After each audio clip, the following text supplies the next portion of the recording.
One of the questions you've probably thought about, and one that I get asked about fairly regularly as an audiologist, is how long can I expect these hearing aids to last? Now, you might look at a warranty that comes with your hearing aids and use that as a gauge, but actually I don't think that is a good gauge. The real answer is, it depends. Understanding the longevity of hearing aids is essential for users to manage expectations and plan for the future.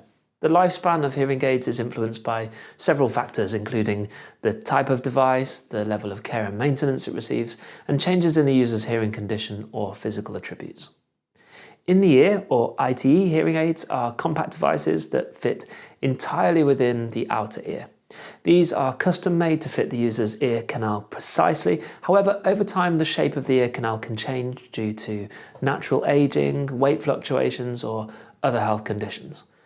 This potentially affects the fit and the effectiveness of the ITE hearing aids. Consequently, ITE hearing aids might have a shorter lifespan, typically around 4 to 5 years, as they may need to be replaced to ensure a proper fit and optimal functionality. On the other hand, behind the ear, BTE, and receiver in the canal, RIC hearing aids consist of components that are located outside of the ear canal.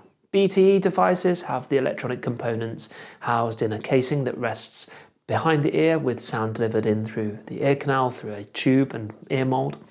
RIC devices are similar but have the speaker or receiver placed directly in the ear canal, connected to the main device behind the ear by a little thin wire.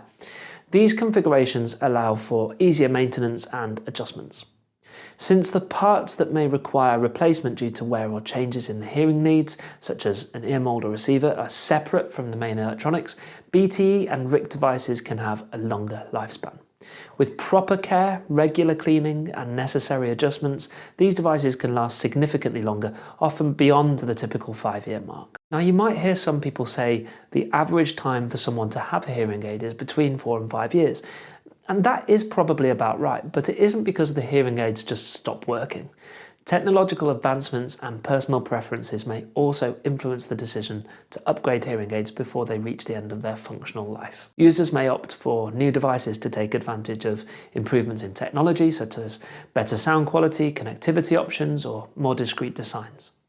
Ultimately, the lifespan of hearing aids is variable, and it depends on a combination of factors, including the type of device, the user's commitment to care and maintenance, and personal or physiological changes over time. Now, if you engage in proactive care, maintaining a close relationship with a hearing care professional, this can help maximize the lifespan and effectiveness of hearing aids, ensuring users continue to experience the benefits of enhanced hearing. That's it from me today. I'll see you back here for day 24.